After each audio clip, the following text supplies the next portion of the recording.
इस वीडियो में वैद्युत परिपथ से संबंधित कुछ बोधात्मक और कुछ न्यूमेरिकल्स यहाँ पे हल करेंगे।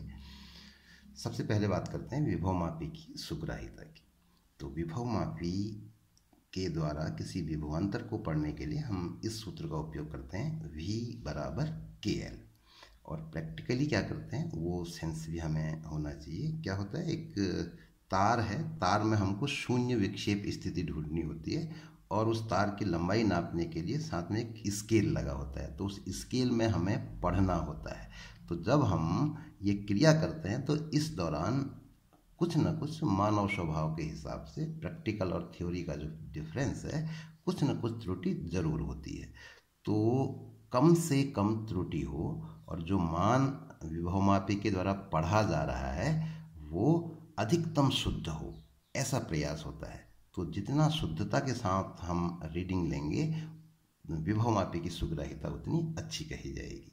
तो इस सूत्र का उपयोग करते समय हम क्या करते हैं, तार में शून्य विक्षेप की स्थिति ढूंढते हैं। विभव धारामापी में शून्य स्थिति, और उसके लिए हम जॉकी को तार पर चलाते हैं। कैसे करते हैं, इस तरीके से दाएं को चलते हैं, बाएं को चलते हैं, देखते हैं विक्षेप कहाँ को कम हो रहा है, कहाँ को ज़्यादा हो रहा है, और अंत में शून्य विक्षेप स्थिति को ढूंढ लेते हैं। तो मान लो यहाँ पे शून्य विक्षेप स्थिति आ रही है। अब हमें इसको पढ़ना है, इस स्केल के द्वारा पढ़ना है, जो माप लेनी है हमको पढ़ के लेनी है। तो यहाँ पे जो हम अधिकतम गलती कर सकते हैं, ये मापन में हमने पहले भी पढ़ा था कि कितनी त्रुटि हो सकती है। तो अधिकतम त्रुटि एक खाने की हो सकती है। मान लो ये एक खाना 1 मिलीमीटर को व्यक्त कर रहा है। अब 1 मिलीमीटर लंबाई, L बराबर 1 मिलीमीटर, ऊपर सूत्र को भी ध्यान में रखना है। L बराबर 1 मिलीमीटर रखते हुए V का मान कितना आता है। तो जो विभवमापी हमारे पास है जिसका हम उपयोग कर रहे हैं, मान लो 1 मिलीमीटर लंबाई के लिए विभव का मान 10 वोल्ट आता है, विभवांतर का मान 10 वोल्ट आता है मान लें। तो अब हम अधिकतम एक खाने की गलती कर सकते हैं। तो हमारे मान में, मापन में 10 वोल्ट की गलती हो जाएगी। अब मान लो ये 1 मिलीमीटर 0.1 वोल्ट को व्यक्त करता है। तो अब हमारे मापन में जो अधिकतम त्रुटि होगी वो कितनी हो सकती है, 0.1 वोल्ट की हो सकती है। तो हमारा प्रयास क्या होना चाहिए कि दी हुई लंबाई के लिए V का मान कम से कम हो। तो ऐसा अगर है तो हमारी माप अधिकतम शुद्ध होगी, या हम ये कहेंगे कि विभवमापी की सुग्राह्यता अधिकतम होगी। तो इस तरीके से सुग्राह्यता बढ़ाने के लिए हमको इस V का मान कम से कम रखना होगा। अब इस V में K आ रहा है, विभव प्रवणता, तो सीधे सीधे अर्थ हो गया कि इस K का मान हमको कम से कम रखना होगा। तो K का मान जितना कम होगा, मापन में त्रुटि उतनी ही कम होगी, अतः सुग्राह्यता उतनी ही अधिक होगी। अब K के लिए हमने पढ़ा था शुरुआत में जब करी थी, तो K बराबर V बटा L होता है। एकांक लंबाई पर स्थित दो बिंदुओं के बीच विभवांतर या दूरी के सापेक्ष विभव परिवर्तन की दर, जैसे भी कहें। तो K बराबर V बटा L, जहाँ V विभवमापी के तार के सिरों के बीच उत्पन्न विभवांतर है। तो अगर मुख्य धारा का मान I हो, जो विभवमापी के तार में प्रवाहित की जा रही है, तो V का मान होता है IR। तो इस सूत्र से सीधे सीधे हमको पता लग रहा है कि K का मान कम करने के लिए हमको क्या करना पड़ेगा। K का मान कम करने के लिए या सुग्राह्यता बढ़ाने के लिए विभवमापी के तार की लंबाई अधिक से अधिक ली जानी चाहिए। L का मान जितना ज़्यादा होगा, K का मान उतना कम होगा। और दूसरा तरीका ये भी हो सकता है कि विभवमापी के तार में जो मुख्य धारा प्रवाहित करते हैं हम, उसका मान कम से कम होना चाहिए। तो उस सर्किट में एक रियोस्टेट हमने लगाया था, तो उस धारा नियंत्रक का उपयोग करते हुए हम I के मान को कम से कम जितना संभव हो सके प्रायोगिक सीमाओं के भीतर वो करेंगे। तो ये एक महत्वपूर्ण कॉन्सेप्ट है इसमें, विभवमापी की सुग्राह्यता कैसे बढ़ाई जा सकती है। तो इस तरह से हमने इसको जाना। एक चीज़ इसमें, कुछ चीज़ें और जानेंगे किसी भी वैद्युत परिपथ में वोल्टमीटर और अमीटर का उपयोग कैसे करते हैं। तो सबसे पहले हम बात करते हैं इस सर्किट की। एक सर्किट है, सेल है, उसका एक आंतरिक प्रतिरोध है। तो की उसमें लगी हुई है, परिपथ में आई धारा प्रवाहित हो रही है और बाह्य परिपथ में एक प्रतिरोध है आर, कैपिटल आर, जिसके सिरों के बीच विभवांतर को हमें नापना है, वोल्टेज को नापना है, विभवांतर को। तो ये काम जो यंत्र करता है उसको बोलते हैं वोल्ट मीटर, चित्र में दिखाया गया है। तो हमको प्रतिरोध के सिरों के बीच विभवांतर को नापना है, दो बिंदुओं के विभव को अंतर को नापना है। तो जिन दो बिंदुओं के विभव के अंतर को नापना है, ये यंत्र उन्हीं दो बिंदुओं के बीच लगेगा। तो प्रतिरोध के सिरों के बीच हमको विभवांतर नापना है, तो प्रतिरोध के सिरों पर वोल्ट मीटर के दो एंड्स जो हैं वो जोड़ दिए जाएंगे। तो जैसा हम देख रहे हैं यहाँ पर, किसी भी प्रतिरोध के सिरों के बीच विभवांतर नापने के लिए ये जो वोल्ट मीटर हमने लगाया, ये इस प्रतिरोध के साथ समांतर क्रम में है, ये ध्यान देना है। तो वोल्ट मीटर का प्रयोग हमेशा समांतर क्रम में होता है। अब क्या है, हमें आर के सिरों के बीच विभवांतर नापना है।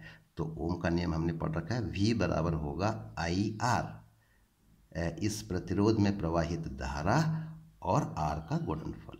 लेकिन जो वोल्ट मीटर हम जोड़ेंगे इसका कुछ न कुछ प्रतिरोध अवश्य होता है। तो जैसे ही हम इस वोल्ट मीटर को इस प्रतिरोध के समांतर क्रम में जोड़ेंगे, परिपथ में एक नया प्रतिरोध लग जाएगा, और नया प्रतिरोध लगेगा तो परिपथ का तुल्य प्रतिरोध बदल जाएगा, और अगर बदलेगा तो फिर परिपथ में धारा का मान भी बदल जाएगा, और अगर धारा का मान बदल गया तो इस प्रतिरोध के सिरों के बीच उत्पन्न विभवांतर V बराबर आई आर है उसमें, तो आई का मान बदलने से विभवांतर का मान भी जो है वो बदल जाएगा। तो ये तो होना ही है। तो अब प्रयास हमारा ये होना चाहिए कि ये परिवर्तन कम से कम हो धारा के मान में। या इसको ऐसे भी कह सकते हैं, जैसे ही ये धारा बैटरी से निकली आई और प्रतिरोध के बाएं सिरे पर पहुंची, तो अब ये दो भागों में बढ़ जाएगी। एक भाग प्रतिरोध आर में जाएगा और दूसरा भाग वोल्ट मीटर में जाएगा। तो होना क्या चाहिए कि इस आई का वोल्ट मीटर की ओर जाने वाला भाग कम से कम हो, ताकि आर में प्रवाहित धारा के मान में कम से कम अंतर आए। तो इसके लिए इस वोल्ट मीटर का प्रतिरोध अधिक से अधिक होना चाहिए, ताकि इसमें कम से कम धारा प्रवाहित हो।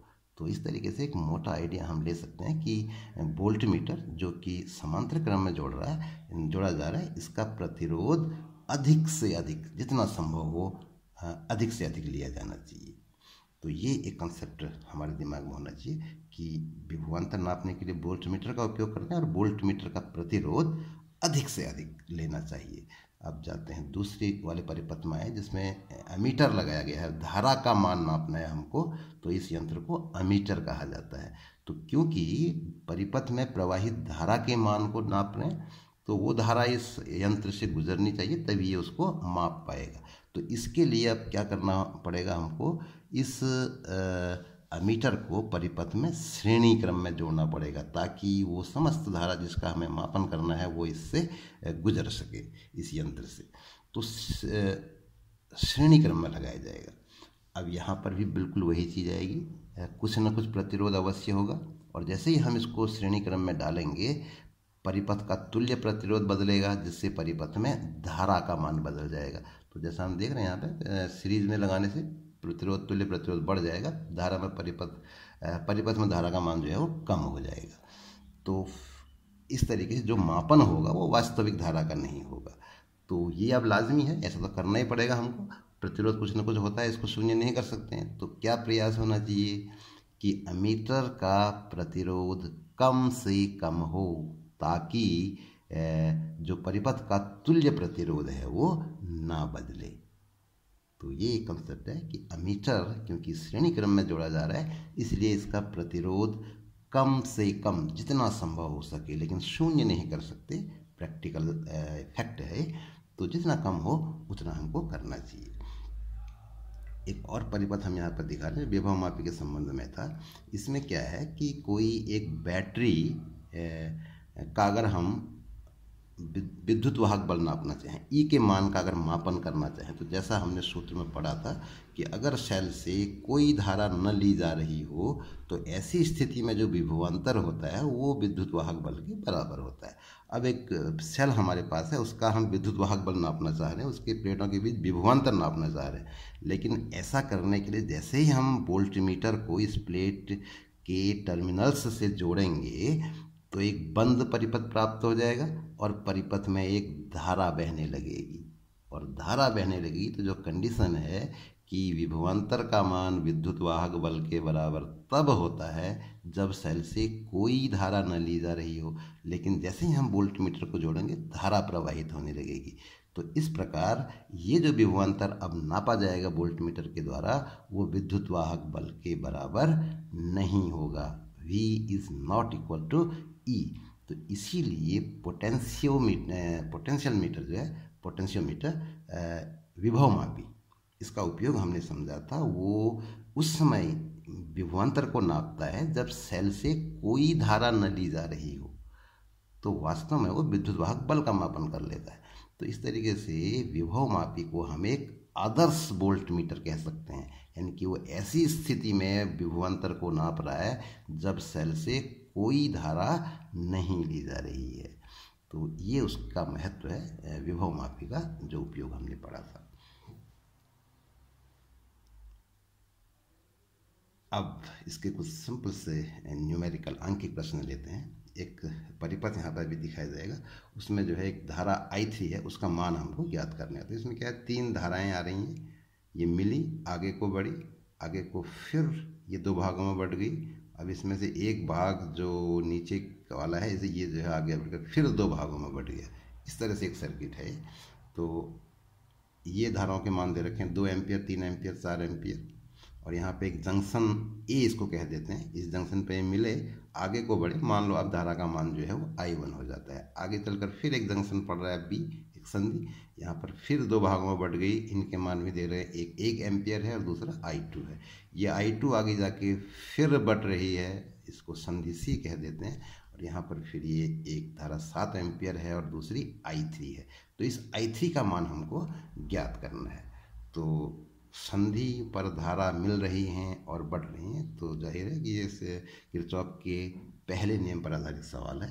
तो सिंपल सा स्टेप है, संधि ए पर अगर हम देखें, किरचॉफ के नियम का उपयोग करें, तो 3 धाराएं संधि की ओर आ रही हैं और I1 धारा संधि से दूर जा रही है। तो संधि की ओर आने वाली धाराओं का योग संधि से दूर जाने वाली धाराओं के योग के बराबर होगा।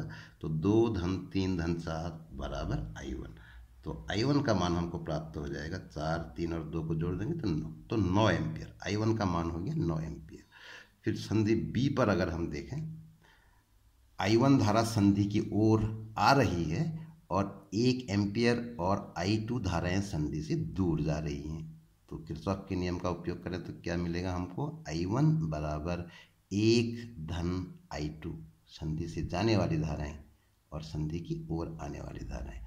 I1 का मान हमने पहले स्टेप में निकाल लिया है, तो मिलेगा 9 बराबर 1 धन I2, और इसको अगर हल कर लें तो I2 जो है वो 8 आ जाएगा, 9 ऋण 1 8 एम्पियर।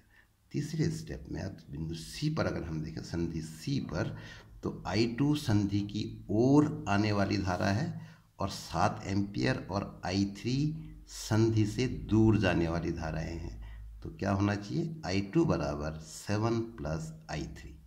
I2 का मान हम ऊपर निकाल चुके हैं, तो इसका मान रख देंगे 8 बराबर 7 धन I3।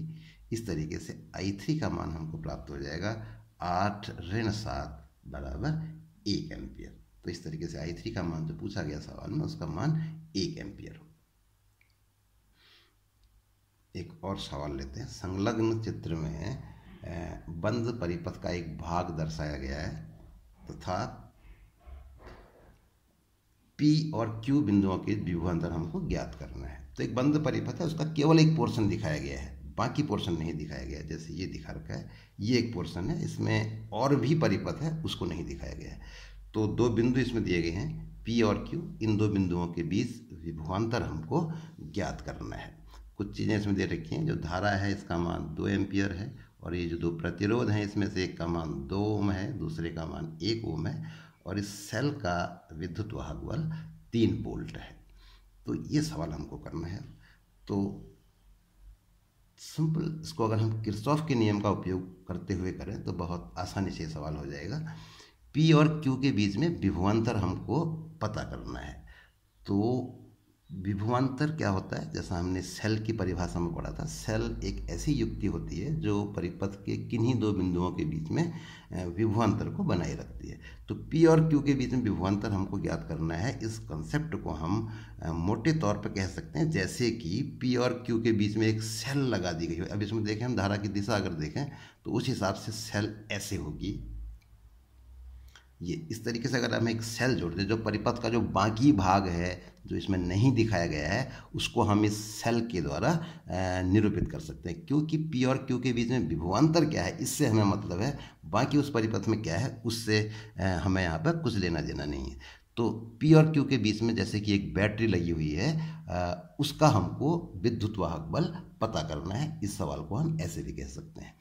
तो देखें, अगर हम ऐसा मान लें तो अब ये एक बंद परिपथ बन गया, और जिसमें धारा की दिशा हमने दिखा रखी कि कैसे धारा प्रवाहित हो रही है। तो अब बंद पास में किरचॉफ के नियम का उपयोग कर देते हैं। ये जो सेल है P और Q के बीच विभवांतर को व्यक्त कर रही है। तो इस सेल के विद्युत वाहक बल की जब हम बात करेंगे तो उसको हम लिख सकते हैं Vp माइनस VQ।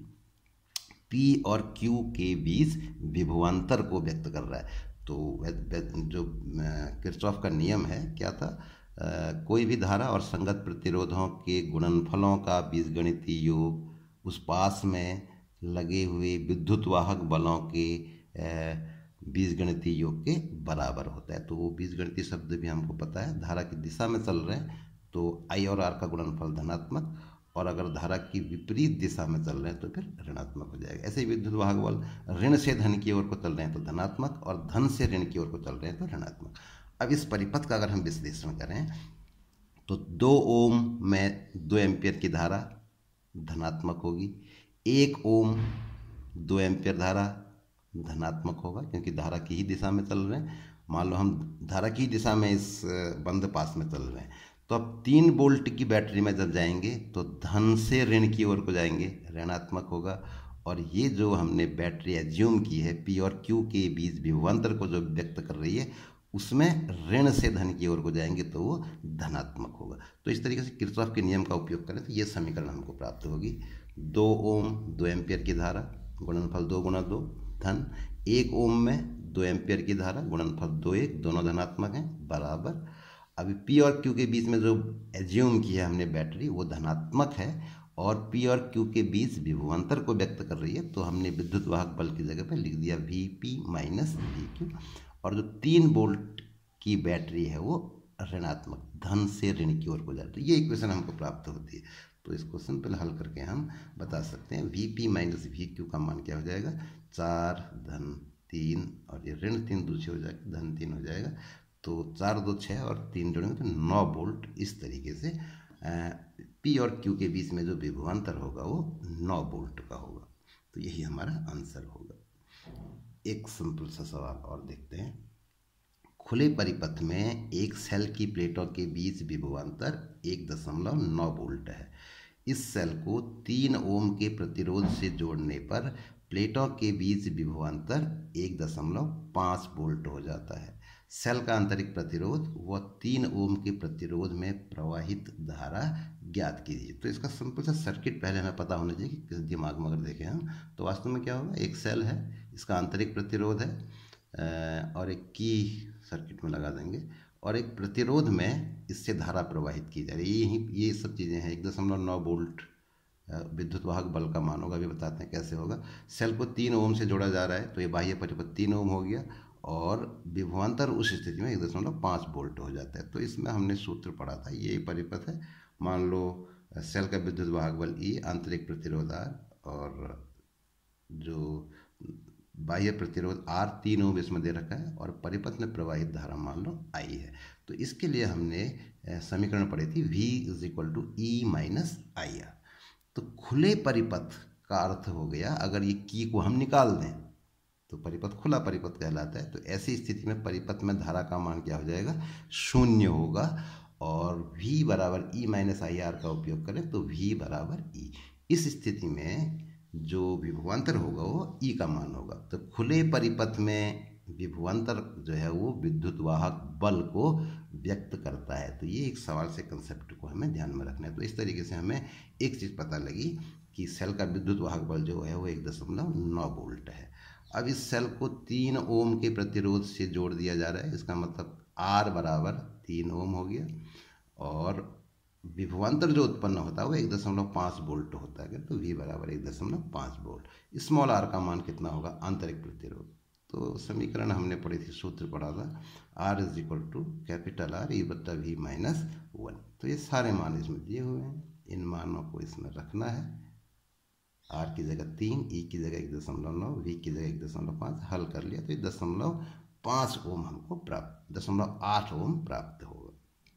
अब 3 ओम जो बाह्य प्रतिरोध कह रहा है ये, इसमें धारा का मान पूछ रहा है। तो किसी भी प्रतिरोध के लिए V बराबर आई आर सूत्र का उपयोग कर लेंगे।